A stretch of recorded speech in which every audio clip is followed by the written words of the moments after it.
Hey everyone, it's been over 2 minutes, haven't been raped yet. I know you're all rooting for me.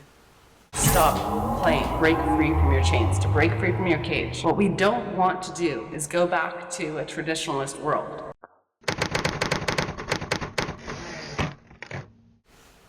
Hi, I'm Diana Davison. Last week, I introduced a book called Zen and the Art of Motorcycle Maintenance. This isn't a new book. It's been around, it got published in 1974. Now, the author of the story, it's actually semi-autobiographical. He's, made up a little bit of detail about the motorcycle maintenance part. But it's his story, his life story, and he's got a very, very unique experience, which, if you read it from a MGTOW perspective, is quite fascinating because he's kind of had a reverse journey. He starts out as what we would think of as a red pill person. He's living life for himself. He's extremely focused on what he wants, and to the point of ignoring his family and ignoring what society wants of him. And as a result, he ends up being subjected to 28 consecutive sessions of electroshock therapy with the goal of erasing his personality. So here's a quote from the book that talks about the bizarre perspective that the doctors in the hospital had at the point of his waking up from these electroshock therapy treatments. It was explained to me finally that you have a new personality now, but this statement was no explanation at all. It puzzled me more than ever, since I had no awareness at all of any old personality. If they had said, "You are a new personality," it would have been much clearer. That would have fitted. They had made the mistake of thinking of a personality as some sort of possession, like a suit of clothes which a person wears. But apart from a personality, what is there? Some bones and flesh, a collection of legal statistics, perhaps, but surely no person. The bones and flesh and legal statistics are the garments worn by the personality, not the other way around. But who was the old personality whom they had known and presumed I was a continuation of? This was my first inkling of the existence of Phaedrus many years ago. In the days and weeks and years that have followed, I've learned much more.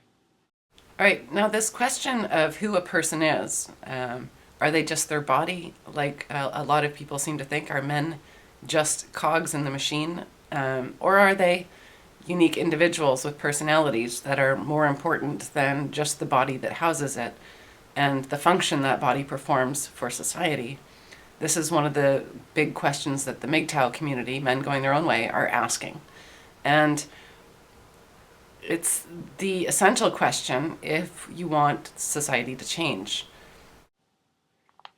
He returned to the Midwest, picked up a practical degree in journalism, married, lived in Nevada and Mexico, did odd jobs, worked as a journalist, a science writer, and an industrial advertising writer.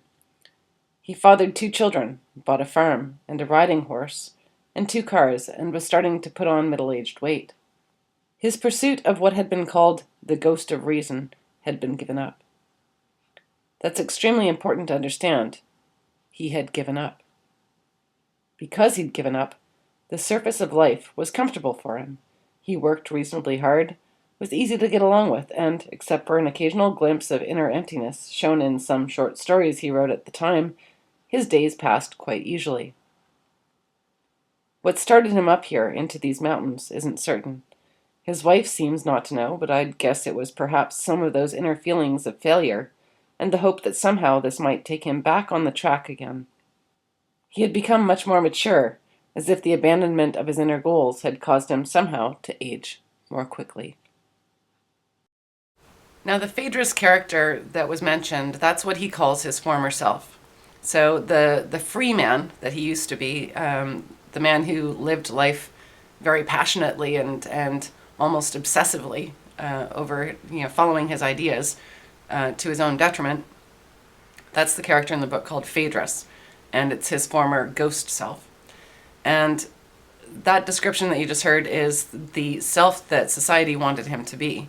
And this is actually a great description of the happy husband, This is a great description of the stable life that traditionalists would promote, saying that you can be fulfilled if you get yourself a wife and have children and just live life simply. But there's something wrong with it. He knows it, and so he goes searching for Phaedrus, for his former self. He goes ghost hunting. To speak of certain government and establishment institutions as the system is to speak correctly, since these organizations are founded upon the same structural, conceptual relationships as a motorcycle. They are sustained by structural relationships even when they have lost all other meaning and purpose. People arrive at a factory and perform a totally meaningless task from 8 to 5 without question, because the structure demands that it be that way. There's no villain, no mean guy who wants them to live meaningless lives. It's just that the structure, the system, demands it, and no one is willing to take on the formidable task of changing the structure just because it's meaningless.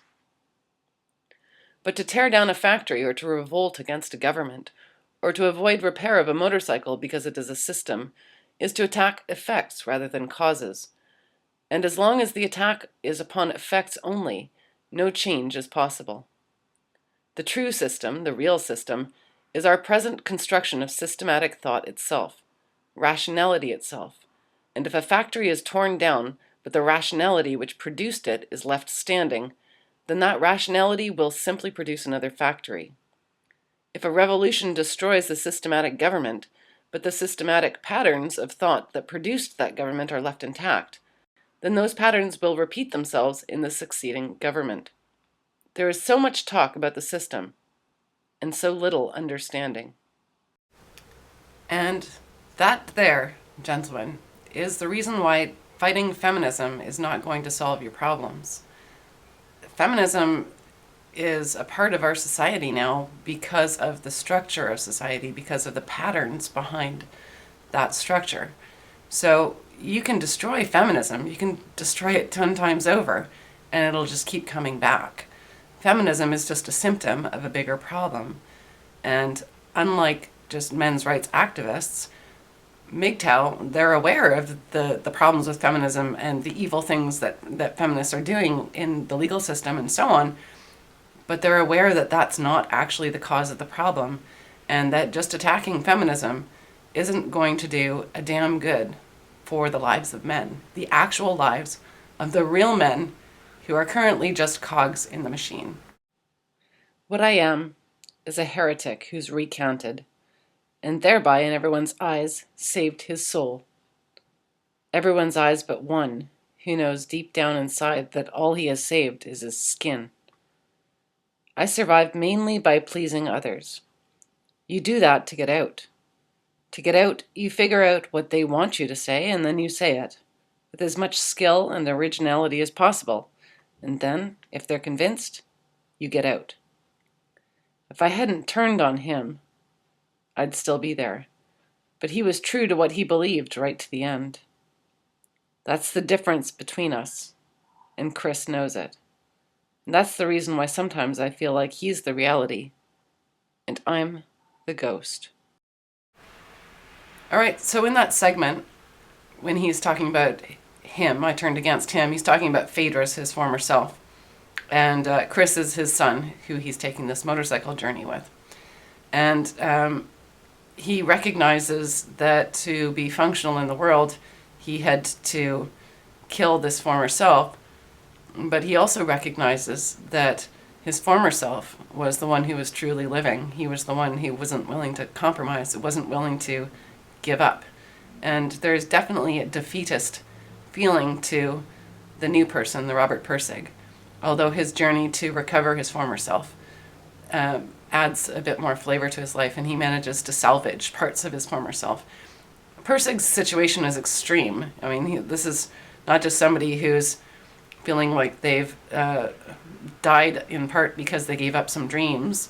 You can see my Women the Dream Stealers video to talk about that a bit more too. He's somebody who literally had his dreams stolen from him with electroshock therapy. His personality pretty much erased. So it's a very extreme example, but that's what makes it so interesting to be able to hear his story and to think about how that relates to things that otherwise wouldn't be seen as so interesting because they're not so extreme. But he's talking about the situation in life that all men are facing, because you're just cogs. You're not people. Your body is who people think you are. You're just your body.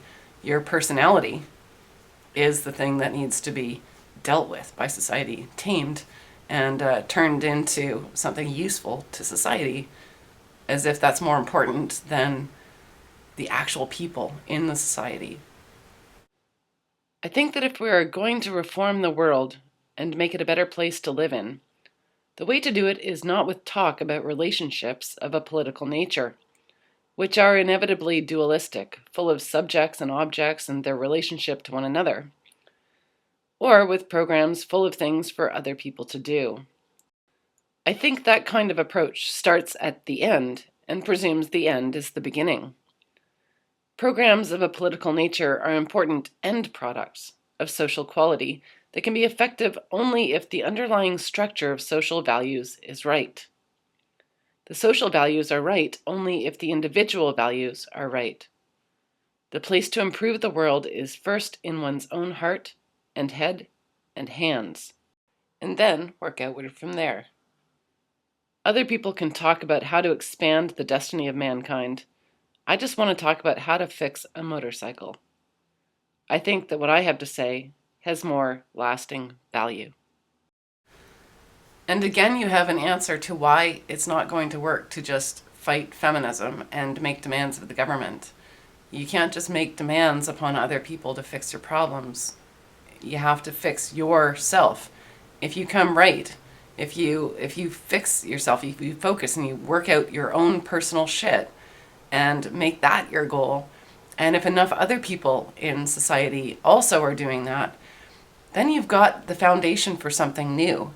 If you just ask people to do things for you, then you're not fixing anything in the end. My personal feeling is that this is how any further improvement of the world will be done, by individuals making quality decisions, and that's all. God, I don't want to have any more enthusiasm for big programs full of social planning for big masses of people that leave individual quality out. These can be left alone for a while. There's a place for them, but they've got to be built on a foundation of quality within the individuals involved.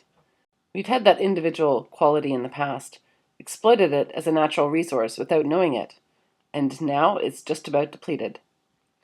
Everyone's just about out of gumption, and I think it's about time to return to the rebuilding of this American resource, individual worth.